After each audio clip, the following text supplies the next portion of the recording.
policy making during pandemic times. Yeah, so I will, since we are running out of time, I will go to the next presentation, and if you have questions, maybe you can still ask on Q&A, and Professor Cook can answer offline. Yeah, so our next presentation is from Professor Tuan Phan. He's a professor at Hong Kong University Business School. He received his doctorate from Harvard Business School, and he's an undergraduate from MIT. His research spans multiple disciplines, including economics, marketing, consumer behavior, computer science, and statistics. His expertise covers various industries, including fintech, retail and e-commerce, logistics, transportation, social media, news and video media, technology and consumer products, and education. His research has been published in leading scientific and management journals. Dr. Phan is currently on leave from National University of Singapore, Department of Information Systems and Analytics, School of Computing. He is also an entrepreneur and frequently consults industry leaders. We also know that Dr. Phan is also amongst the top 10 competitive ballroom dancers in North America. Okay, Dr. Phan, thanks for joining us, and I will let Dr. Phan continue his presentation. Thank you. It's quite an introduction. Let me try to share my screen here. Okay.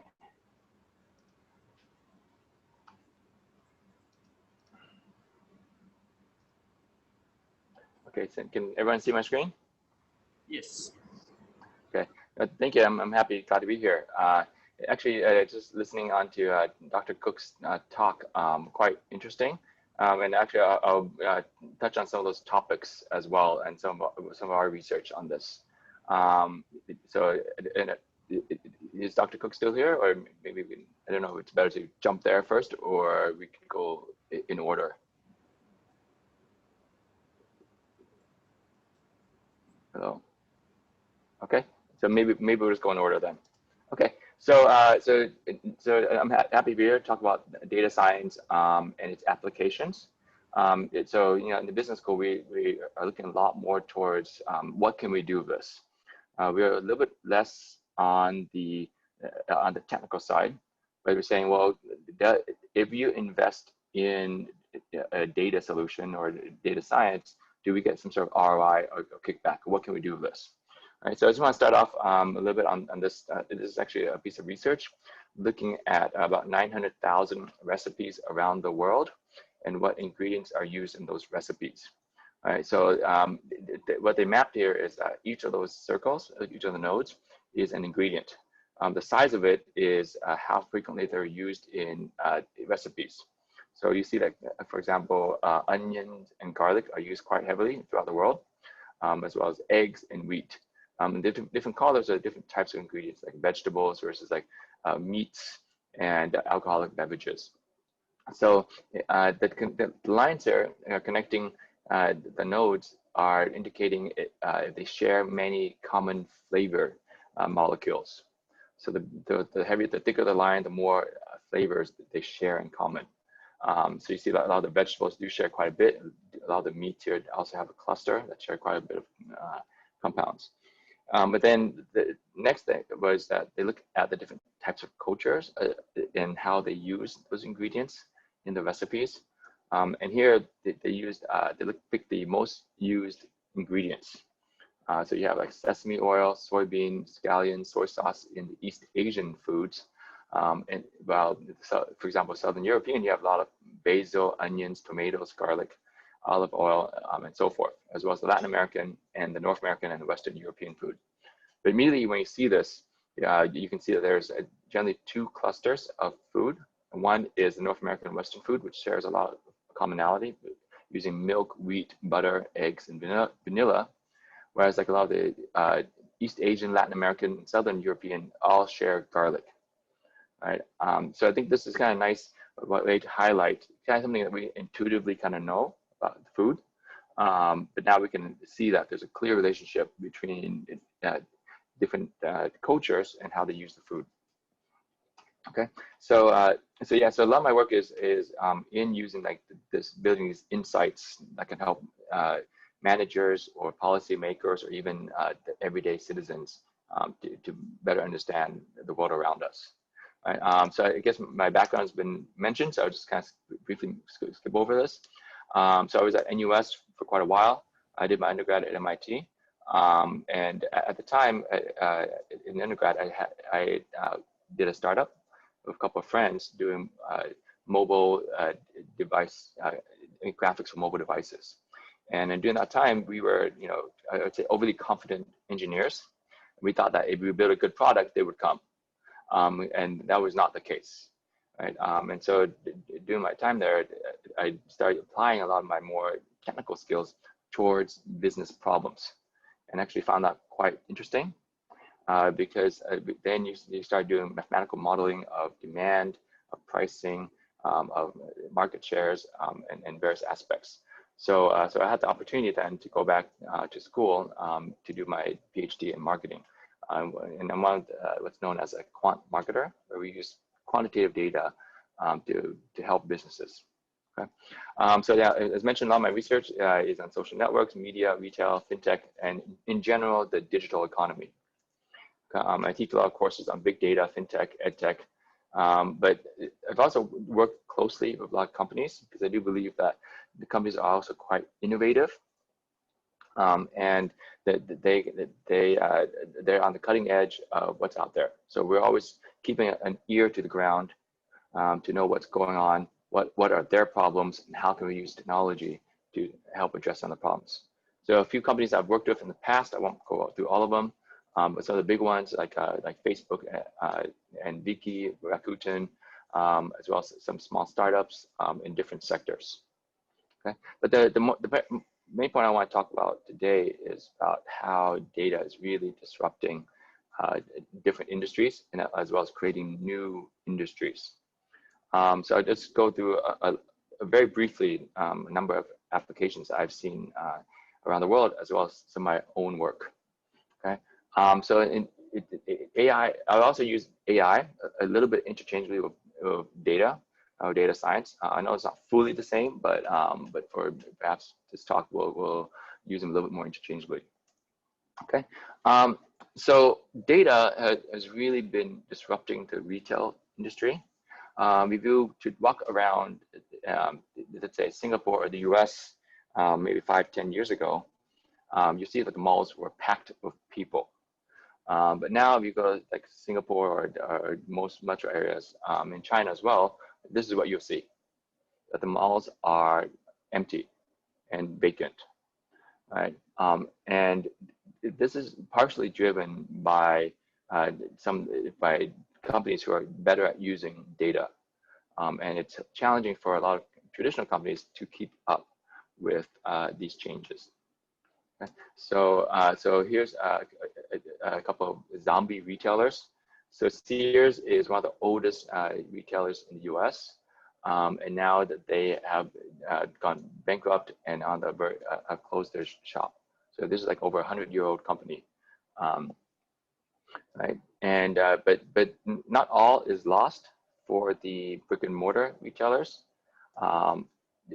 There was an article saying that high street retailing is dead.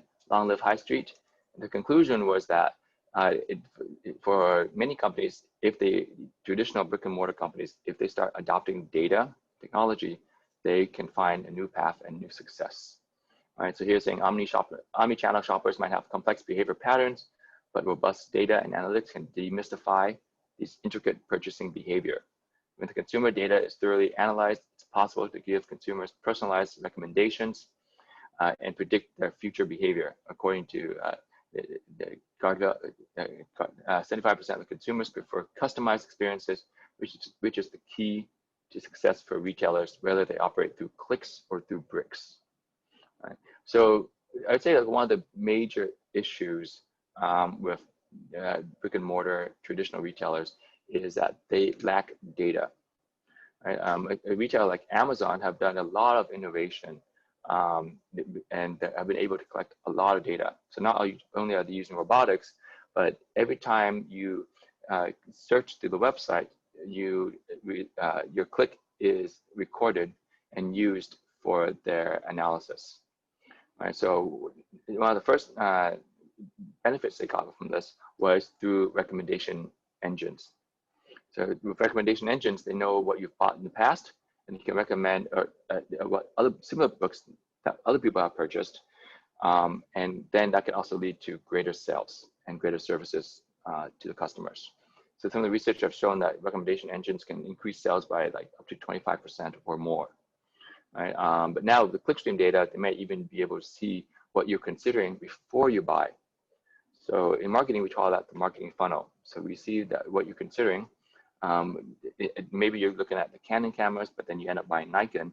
In traditional retailers, you don't really know where the person has gone, but you only know what they purchased.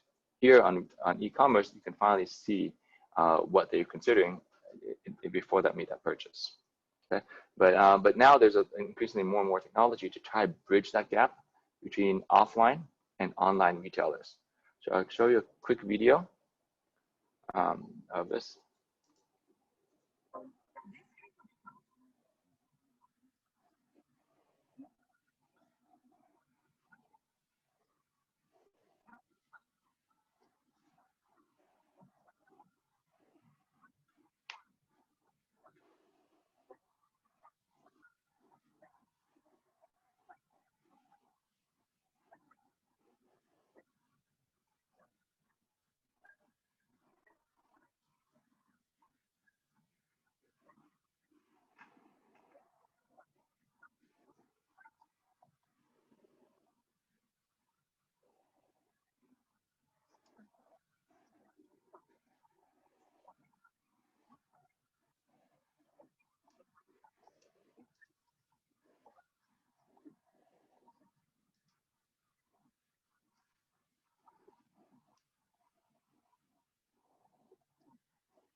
I'm sorry, I just noticed, can you hear the audio?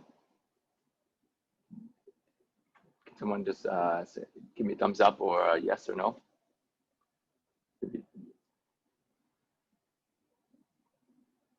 Okay. Sorry about that.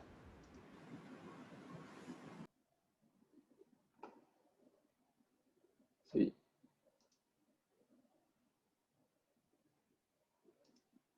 Okay, so sorry, I'm not quite sure why the video audio is not playing. But you can hear my microphone? Yes, so we can hear your microphone. But you cannot hear the video audio, is that correct? You may need to share audio from Zoom. Share screen, you have to take share system. Yeah. So it is sharing the screen. Okay. Okay, maybe we'll just skip the video then, just for the interest of time a little bit. But the video is essentially saying that they are using security cameras to help track people and where they move. So what you can see here is a demo where they created a heat map of how much time and how many people went to certain different parts of the store. Right, so this is kind of similar to what we can do with online clickstream analysis. Right, so my point here is that there are technologies now trying to give offline retailers more tools similar to more data similar to online retailers. Okay. So, but speaking of location, so one of the things that I've been working on quite a bit is using indoor location tracking. And this is a project that was quite a few years ago, using at airports. They can track every person that goes into the airport and where they've been, the trajectories, where did they go first, where did they go next. And here at the airport, for example, you can see the gates have a lot of people waiting at those gates. And in the video, you can analysis that we do, you can see that once the plane leaves, then those gates are evacuated, right? But this data is very important for the airport because 50% of its revenue comes from retailing. So it operates half as a mall and half as airport services. So by providing this analysis, they can also see what's the benefit of certain stores in certain locations. We can also see like how long each customer spends in different stores, what they purchase, and where they've been.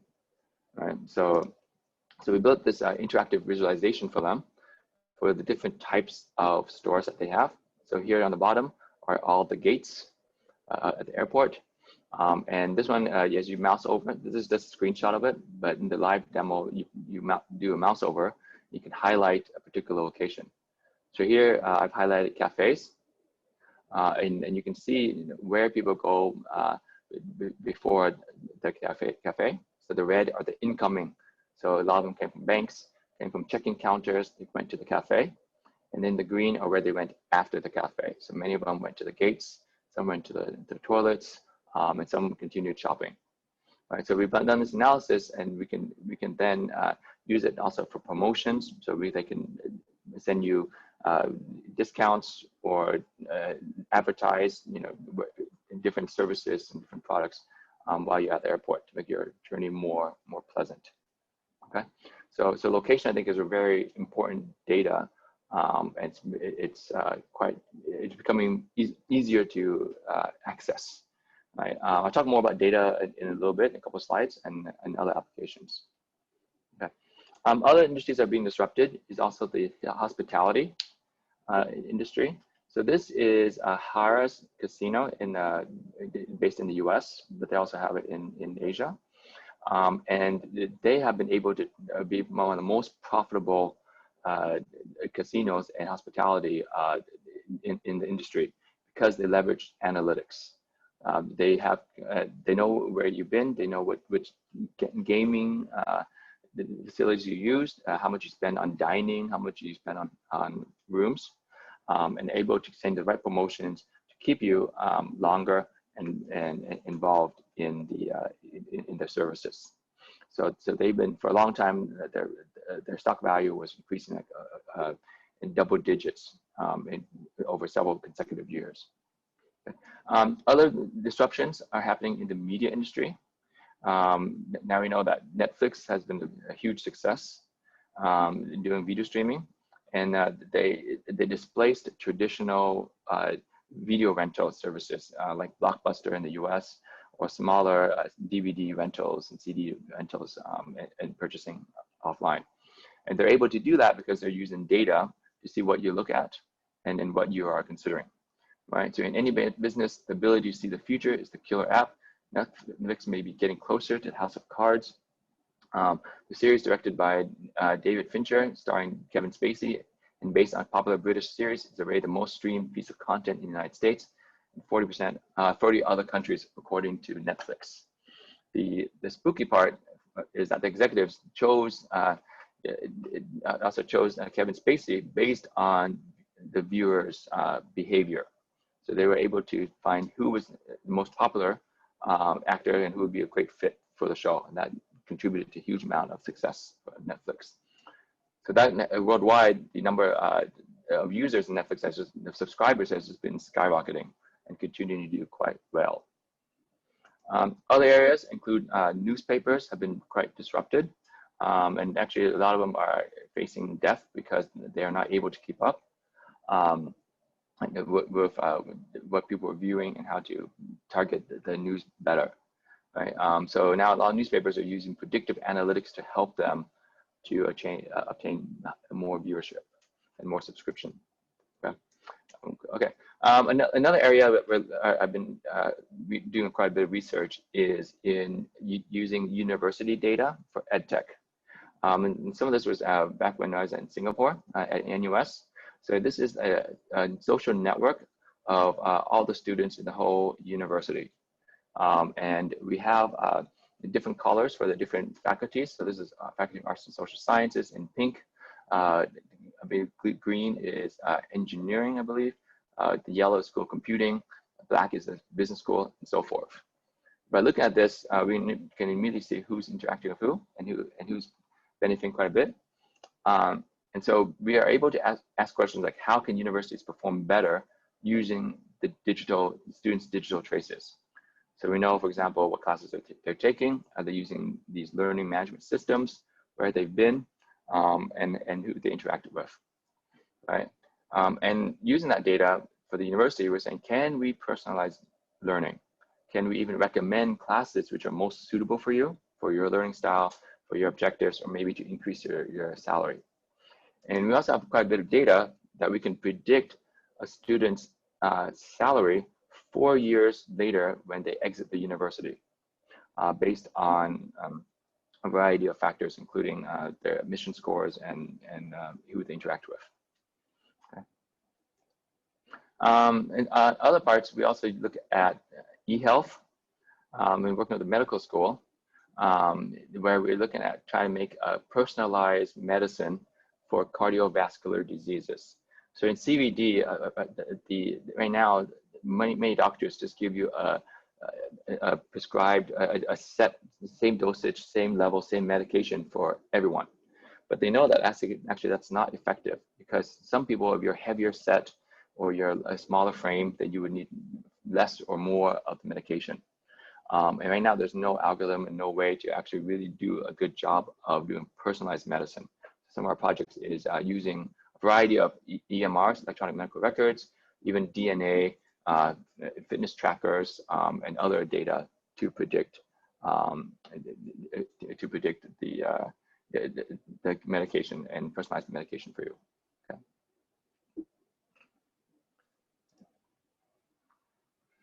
Okay. All right.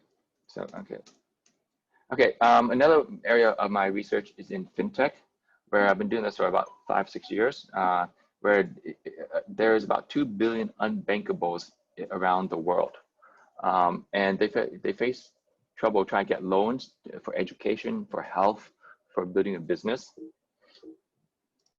Financial inclusion is really key to reducing poverty.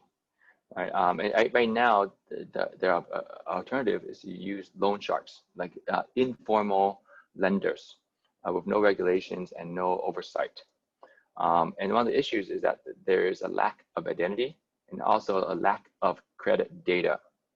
So the company we worked with was a startup that was using social media and mobile data to do better credit scoring.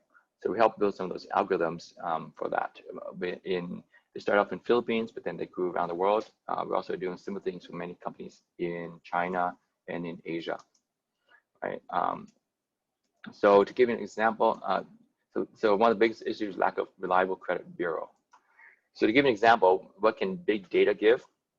So we're trying to predict whether the consumer will repay the loan or not, and what is our accuracy based on different data sources. So we use, compared to standard traditional models, if we use the location data and machine learning, we get about 4.1% improvement on accuracy. But then if we use the web browsing data and deep learning from mobile devices, we get about 14% improvement on our predictions. We use location data and the latest deep learning, we get 20% improvement. But then if we include social network data, we get about a 300% improvement on our accuracy in predicting credit score. Okay, so that's, I think fintech has many other aspects that we're looking at, including like SME loans, insurance, and other factors and other sectors. Okay, another area we're going into quite a bit is eye tracking, where this is an eye tracking device. Traditionally, you place people in front of a computer, they would emit infrared light, and then which would light up your pupils and then see where you're looking at. Right? So that's how it works. But now they're using it for marketers, so you can even see a shelf space and see how much time people are looking at different products on the shelf. And maybe certain packaging is more effective than others. We also use it for training. So this is with Singapore Airlines. Singapore Airlines trains pilots in these massive simulators. But right now, it's very difficult to know, why perhaps pilots made mistakes or to give them feedback. And so this is a picture of me flying one of the 777 simulators. And so what we are building for them as an eye tracker to look at the instrument panel. So for example, if you make a mistake, you do like a landing mistake, it might be because you didn't look at the right instrument and missed out on some critical information to make that landing mistake. Okay, so images are also used quite heavily. So this is the MIT mood meter. Some academics also use it to track their students, to see if the students are interested in their talks or falling asleep.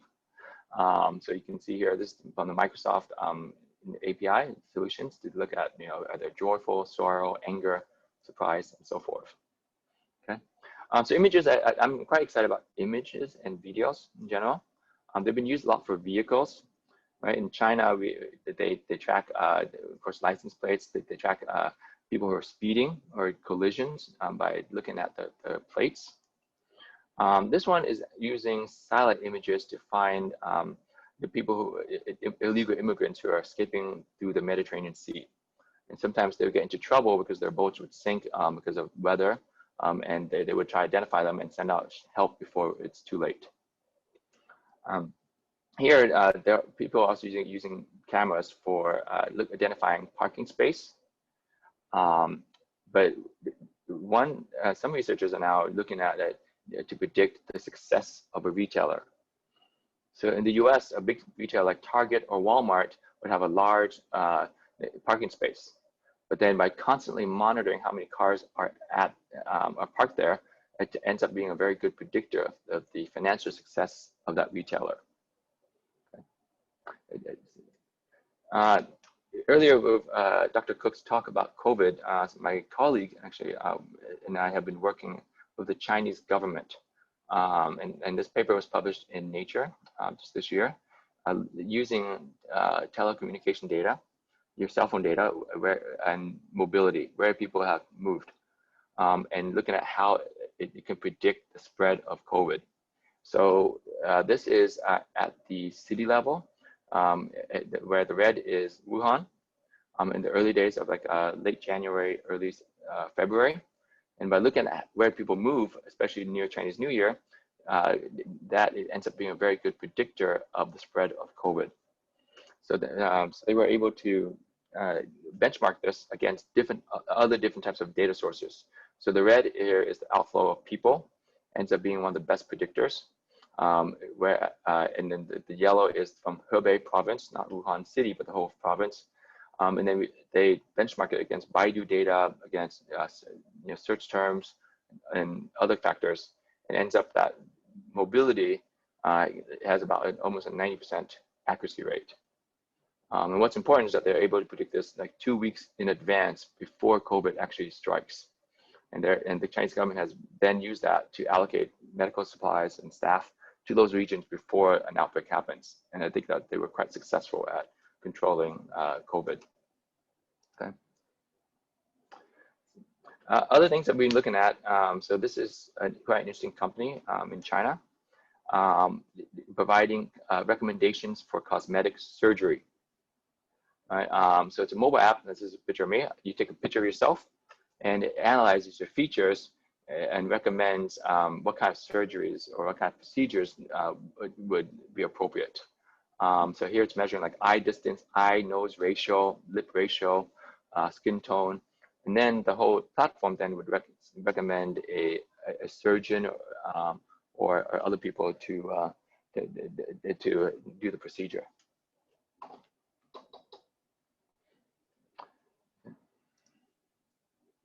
Okay, so just kind of closing up, one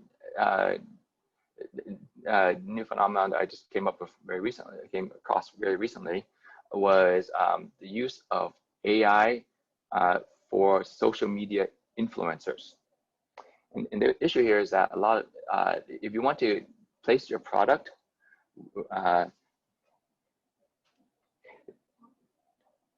if you want to place your product with an influencer, it can be quite expensive to do so. And it might not be possible for the firm to even do it these days. So this company is now using AI to generate a virtual personality. Right. So here, the woman on the right is is generated using a GAN, and to appeal to Southeast Asians. And so the picture was actually it's a real photo with a real model, but then her features and her face were replaced by the GAN to appeal more. And the objective here was to try and increase greater engagement. So they did this for a couple of months and ran this campaign quite successfully for Puma, the athletic shoe brand. Okay. So yeah, so I think that there's a lot of interesting applications, and just briefly touched on all of them, but there are a lot of technical things behind that I would be happy to discuss offline, or if you have any questions on this. So thank you very much. I hope that was a lot of things to cover there. I'd be happy to take any questions.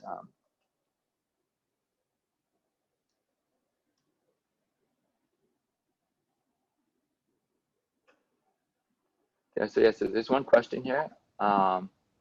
So I guess the question was about the visualization of at the very beginning about the food. So this is let me just go all the way back here. So this was done using a software called Gephi, which is also what I used for the university network, and some community detection algorithms to show these clusters. And you can set different variables for the colors and sizes. And so it's a very nice visualization for that. So the other one, same software was used for, let's see, for this one. There you go. Yeah, so it's the same software on that. So the next question, what is an evolvable problem solver? So what do you mean by that?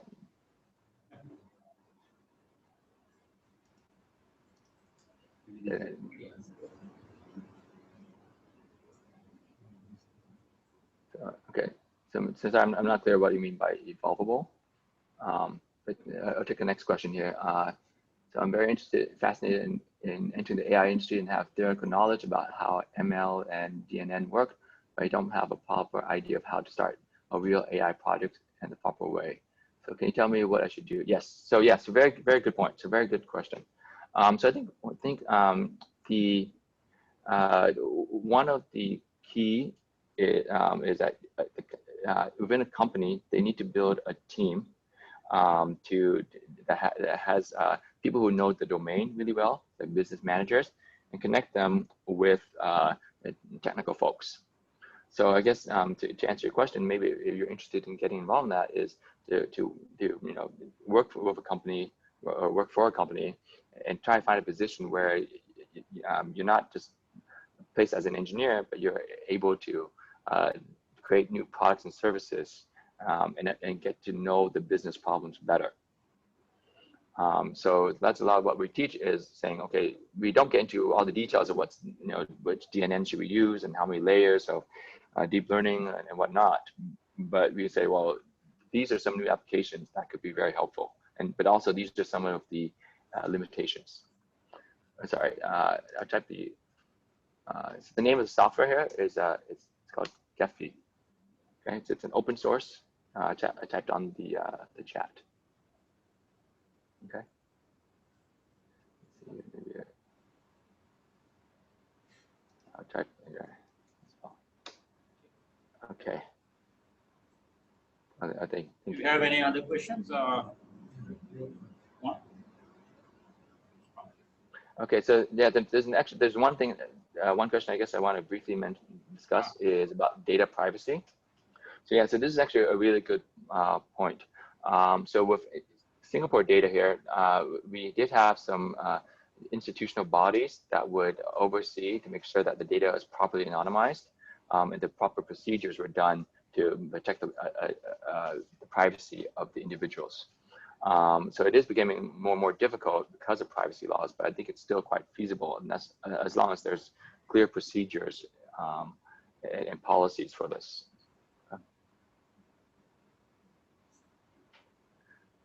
Okay. Okay, one more question. What is the educational data set students' performance measure? Right. So, so one is when at the university, we do have each student's grades for each class that they took. So that was one of the performance measures. But in Singapore in particular, what was interesting was that they have a nationwide survey of all students who are finishing university. And within 6 months, the government sends out a questionnaire saying, are you full-time employed? What is your job title? And what is your starting salary? So, so we're able to use this. And I think the response rate is like around 80% of all Singaporeans reply to this. So we're able to then connect this with our data and predict their salary 4 years after they enter the university. Okay.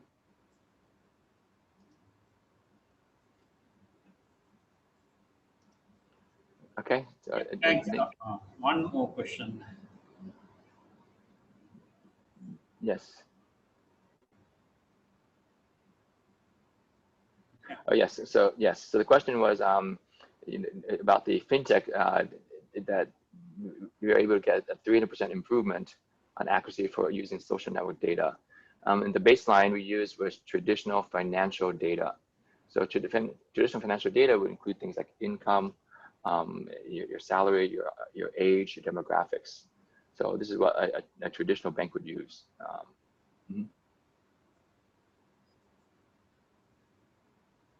Okay. Yeah. So yeah. So in terms of data masking, so yeah. So we're able to do that. There's also like a number of methods.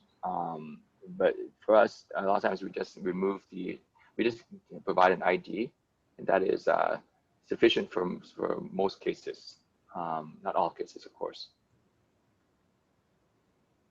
Okay. Professor Tuan, thanks very much for your presentation. Yeah, and if you have any more questions, I think still you should be able to contact Professor Tuan and ask and get some clarifications.